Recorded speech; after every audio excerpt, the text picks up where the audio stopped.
AP హోంమంత్రి Anitha makeup పై చేసిన అనుచిత వ్యాఖ్యల వివాదానికి ఫుల్ స్టాప్ పెట్టాలన్న ఆలోచనలో వైసీపీ నేత గుడివాడ అమర్నాథ్ ఉన్నారు. మాజీ మంత్రి కామెంట్స్ పై అన్ని వర్గాల నుంచి వ్యతిరేకత వ్యక్తమవడంతో పశ్చాత్తాప భావంతో బాధపడుతున్నారని వినిపిస్తోంది. అమర్నాథ్ చర్యను కుటుంబ సభ్యులు తప్పుపట్టడంతోనే మార్పు వచ్చిందా? లేనిపోని తలనొప్పులు ఎందుకని ఏపీ మహిళా కమిషన్ ముందుకొచ్చి ముగింపు పలికి శిరోభారం దించుకోవాలని భావిస్తున్నారా? పూర్తి వివరాలు ఈ స్టోరీలో చూద్దాం.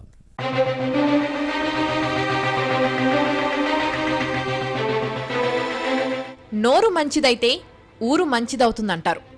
నేతల మాట తీరు బాగుంటే అందరూ గౌరవిస్తారు, లేకపోతే చివాట్లు పెడతారు. మాట్లాడే ముందు ఆలోచించాలి. నోటి దురుసుతో ఎదురయ్యే కష్ట నష్టాలను తెలుసుకోవాలి. రాజకీయాల్లో తలపండిన వైసీపీ మాజీ మంత్రి గుడివాడ అమర్నాథ్కు ఈ విషయాలు తెలియనివేమీ కాదు. అయినా ఈగో. దీనిని సంతృప్తి పరుచుకునేందుకు 4 మాటలు అనడం, 10 తిట్లు పడటం ఈ నేతకు అలవాటు. నోటి దురుసుతో కష్టాలను హోల్సేల్గా కొని తెచ్చుకుంటున్నారు. ఇటీవల హోంమంత్రి అనితపై, గతంలో జనసేన అధినేత పవన్ కళ్యాణ్ పై నోరు పారేసుకున్నారు. పార్టీ పవర్లో ఉన్నప్పుడు పవన్ కళ్యాణ్ ను ఇష్టానుసారంగా దూషించి అభాసుపాలయ్యారు. అవి గత ఎన్నికల్లో ప్రభావం చూపడంతో వైసీపీతో పాటు ఈ మాజీ మంత్రి ఓడిపోయిన విషయాన్ని గుర్తుపెట్టుకోవాలి.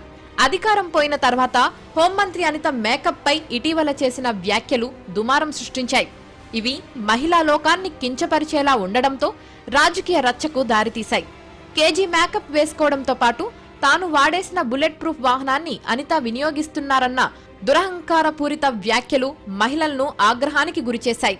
సొంత పార్టీ నేతలతో పాటు కుటుంబ సభ్యులు సైతం గుడివాడ అమర్నాథ్ తీరును తప్పుపట్టారని సమాచారం.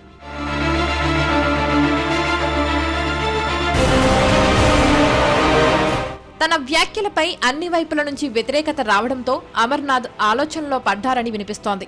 అనితపై చేసిన కామెంట్స్ ను గుర్తు చేసుకుని బాధపడుతున్నారన్నది సన్నిహితుల మాట. పశ్చాత్తాప భావం కనిపిస్తుందని పార్టీ వర్గాల్లో వినిపిస్తోంది. నోరు అదుపులో ఉంచుకొని ఉంటే ఈ పరిస్థితి వచ్చేది కాదు కదా, ఇంతటి దురవస్థ సంభవించేది కాదని మదనపడుతున్నారని వైసీపీ వర్గాల్లో ప్రచారం జరుగుతోంది. అంతేకాదు, కొంచెం లైన్ దాటి మాట్లాడిన వాస్తవాన్ని గుర్తించారు. అందుకే రాష్ట్ర మహిళా కమిషన్ ఇచ్చిన నోటీస్కు గుడివాడ అమర్నాథ్ సానుకూలంగా స్పందించారని వినిపిస్తోంది. ఈ నెల 24న కమిషన్ ముందుకు హాజరు కావాలని ఆదేశించిన వ్యక్తిగత కారణాలు, ఆధారాలు సేకరించేందుకు సమయం కావాలని కోరారు. దీంతో జూన్ 30న మహిళా కమిషన్ ముందుకు వచ్చేందుకు రెడీ అవుతున్నారు. ఏ సందర్భంలో అలాంటి కామెంట్స్ చేయాల్సి వచ్చిందో వివరణ ఇవ్వడానికి సిద్ధమయ్యారు.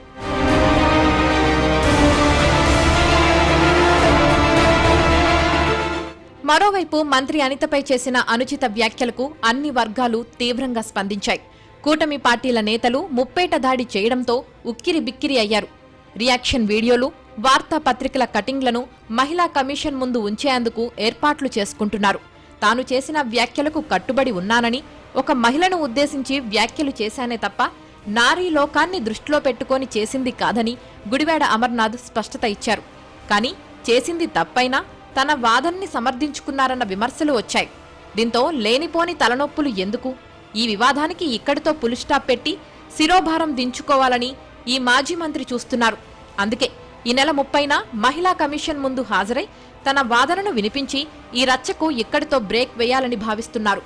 ఏం జరుగుతుందో చూడాలి.